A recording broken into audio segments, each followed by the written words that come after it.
Assalamualaikum warahmatullahi wabarakatuh. Alhamdulillah wassalatu wassalamu ala Rasulillah wala haula wala quwwata illa billah. Amma ba'du. Kaum muslimin wal muslimat jamaah Masjid Imam Syafi'i rahimani wa rahimakumullah ajma'in.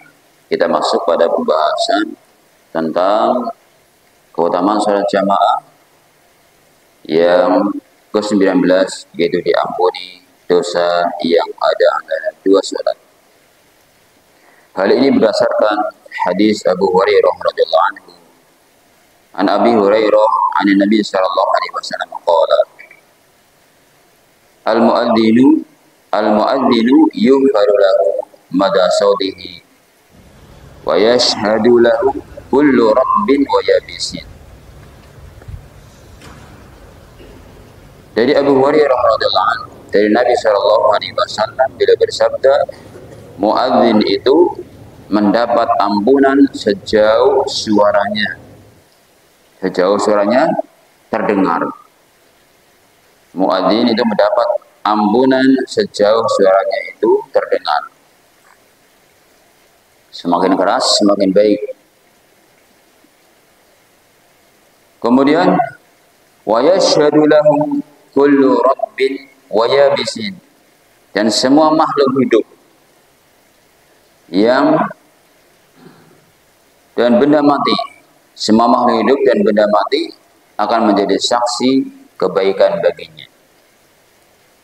Jadi apa yang diperbuat oleh muadzin, batu-batu dan juga makhluk hidup akan menjadi saksi atas perbuatan baiknya, mengajak manusia untuk sholat, mengajak manusia menuju kebahagiaan, disaksikan oleh makhluk hidup maupun benda mati.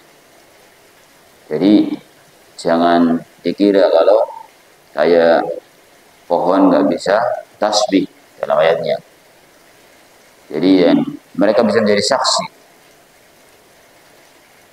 Wa syahidus shalat yuktabu lahu khamsun wa ishrina shalat.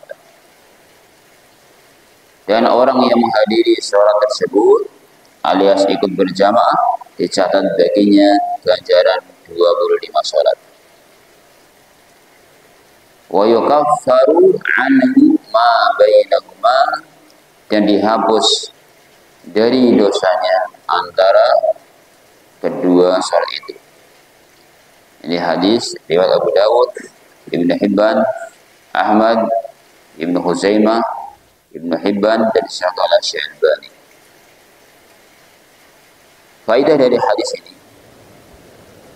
ada beberapa faidah yang bisa kita ambil dari hadis tersebut. Yang pertama, keutamaan beradan dengan ikhlas. Adzan karena Allah Subhanahu wa taala akan dapat keutamaan yang besar. Yang kedua, muadzin akan mendapat ampunan sejauh suaranya itu. Ya, sejauh suaranya terdengar, dia akan mendapat ampunan. Para ulama menjelaskan beberapa kemungkinan maknanya.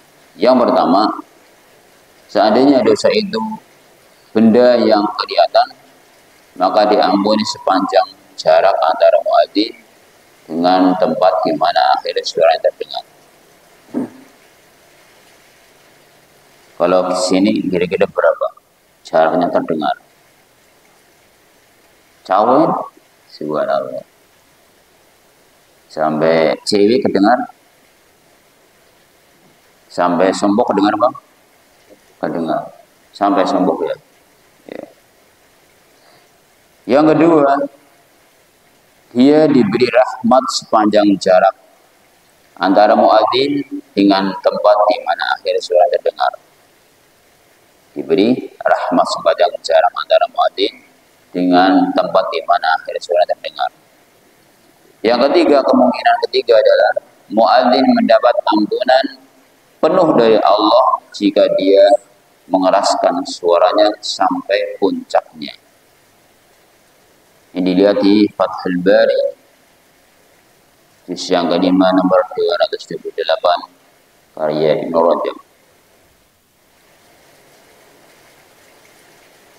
Kemudian faidah yang ketiga, Semua makhluk hidup seperti manusia, jin, hewan, dan benda mati seperti tumbuhan, batu akan menjadi saksi kebaikan baginya pada hari kiamat. Ini adalah persaksian untuk memuliakan dan menyenangkan hati muadzin. Jadi seorang muadzin akan disaksikan oleh benda mati maupun makhluk hidup, semua menjadi saksi atas perbuatan dia. Maka berbahagialah jadi seorang muadzin. Dan muadzin termasuk orang yang menunjukkan kebaikan, memberitahu waktu sholat kepada masyarakat dan kepada umat. Kemudian ketika buka memberitahu kalau itu sudah waktunya buka. Itu adalah sebuah kebaikan yang besar. Yang keempat, wajib meyakini berita Allah dan Rasulnya walaupun tidak bisa dicapai oleh indera.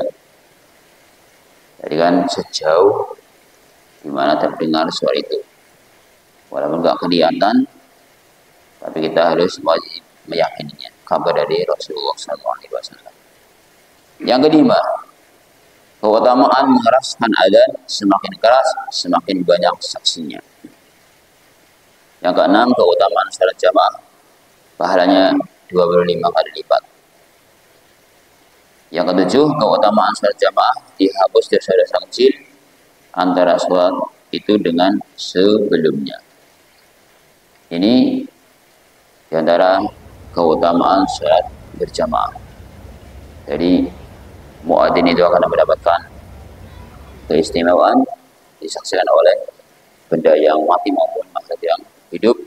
Kemudian orang yang sholat jamaah dia akan mendapatkan pahala 25 kali lipat, bahkan diampuni antara sholat satu dengan sholat berikutnya. Semoga bermanfaat dan Allah Subhanahu wa taala memberikan istiqamah kepada kita semuanya untuk menjaga sholat jamaah dan Allah Subhanahu surganya dan jauhkan dari api neraka. Kita tutup dengan doa kafaratul majelis. Subhanallah wa bihamdika asyhadu an la ilaha illa anta astaghfiruka wa atubu ilaik. Assalamualaikum warahmatullahi wabarakatuh.